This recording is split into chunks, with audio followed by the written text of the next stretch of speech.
1978 में चौधरी चरण सिंह जी के चरणों में बैठ के हमने राजनीति सीखी थी। उस टाइम खाट भी हमारी थी और हुक्का भी हमारा था। चौधरी कौन होता? चौधरी होता जिसकी खाट अपनी हो, जिसका हुक्का अपना हो, जो सिराने की तरफ बैठे। वो समय चला गया। आज मैंने देखा है कि ना खाट बची है ना हुक्का बचा है। आज हमने सिराना खो दिया, पांचों पे बैठे हैं। कहां जाएंगे? पांचों पे बैठने वाली कई अगली जगह नीचे होती है। अगर नहीं संभले तो खाट के नीचे बैठने की स्थिति आ सकती है। इस हालात से बचने के लिए समाज को संगठित होना, समाज को एकत्रित होना। मेरा किसी दल विशेष से मतलब नहीं है, ना मैं किसी पार्टी में हूं, ना मेरा कोई नेता है। चौधरी चरण सिंह के बाद मेरा कोई आदर्श मैंने किसी को माना नहीं। 2015 फरवरी की बात, प्रधानमंत्री ने कहा मैंने जाटों का नमक खाया, मैं एहसानमंद हूं आपका। मैं आपसे वायदा करता हूं कि केंद्र में आपको आरक्षण दिया जाएगा। 2015 से 2023 हो गया, कौन याद दिलाएगा? कौन याद दिलाएगा? 2017 का चुनाव था, गृह मंत्री के घर पे बैठे थे। अमित शाह ने कहा कि मेरी मूंछ का बाल ले जाओ, वायदा करता हूं इलेक्शन के बाद जाट समाज को केंद्र में आरक्षण दिया जाएगा। इससे बड़ा तो वायदा नहीं होता। मूंछ का बाल दे रहा है, वो मूंछ का बाल हमारे पास दर रखा है, आरक्षण दिया नहीं जा रहा।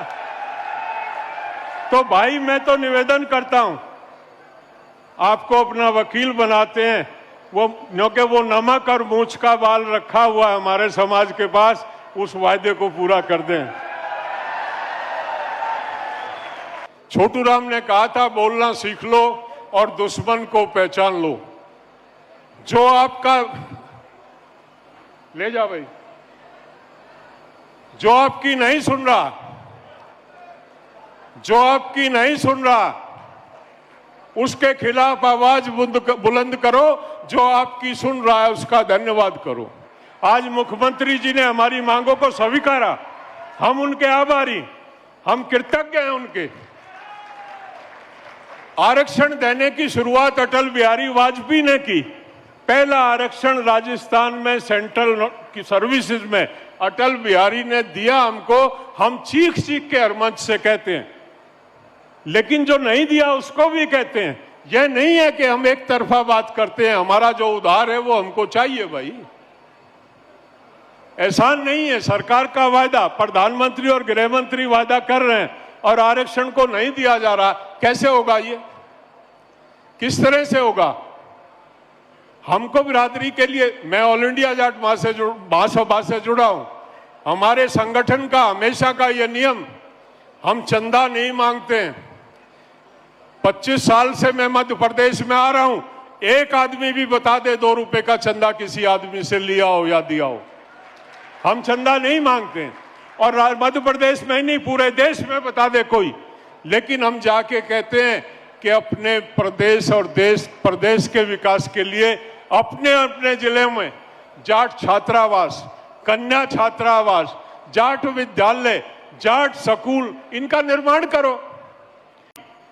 कि तेजाजी फाउंडेशन की घोषणा मुख्यमंत्री ने की है, उसका बायलॉज, उसका एजेंडा तय करो।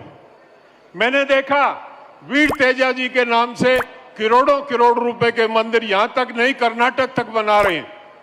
वीर तेजाजी शिक्षण संस्थान की स्थापना क्यों नहीं होती? मंदिर तो वही बन जाएगा जिसमें हजारों जाट के बच्चे शिक्षा ग्रहण करेंगे।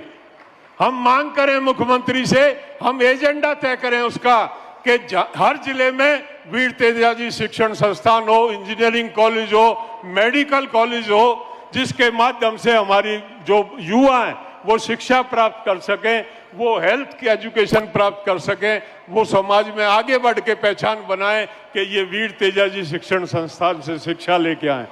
मंदिर क्या देता? मंदिर क्या देता? वो हमारे दिलों में हमारे आराध्य हैं, हम उनकी पूजा करते हैं।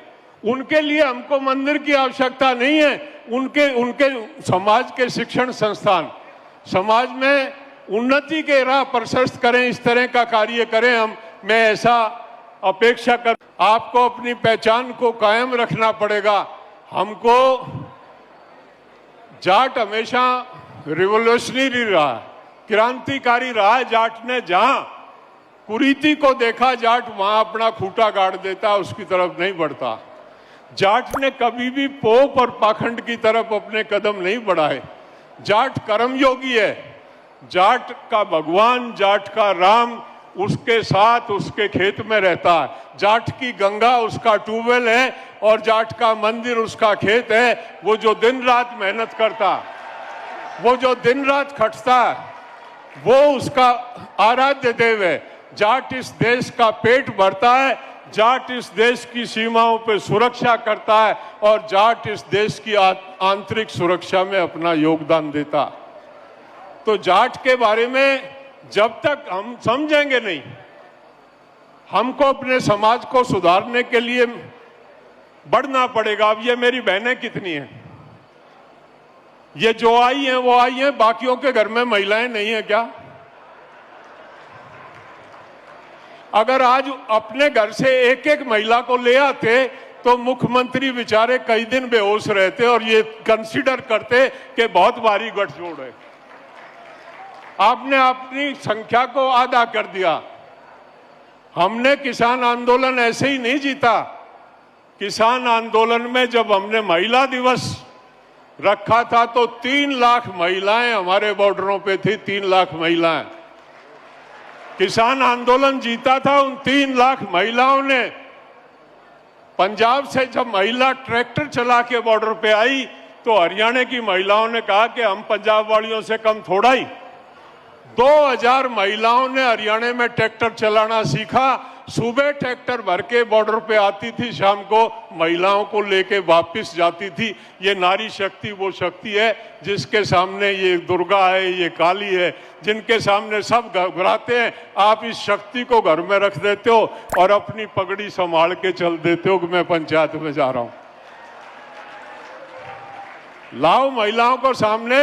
डेमोक्रेसी में सर गिने जाते हैं, संख्या गिनी जाती है। जिसकी जितनी संख्या भारी उतनी उसकी भागीदारी, जितनी संख्या भारी होगी उतनी भागीदारी होगी। ध्यान करो, अगला जो आयोजन करो उसको महिलाओं की भागीदारी बढ़ाओ। सारी बातें ना कह के कुछ बातों को लक्योते हुए, अपने भाइयों की मजबूरी को समझते हुए मैं अपनी बात को यहीं विराम देता हूं। जय जाट।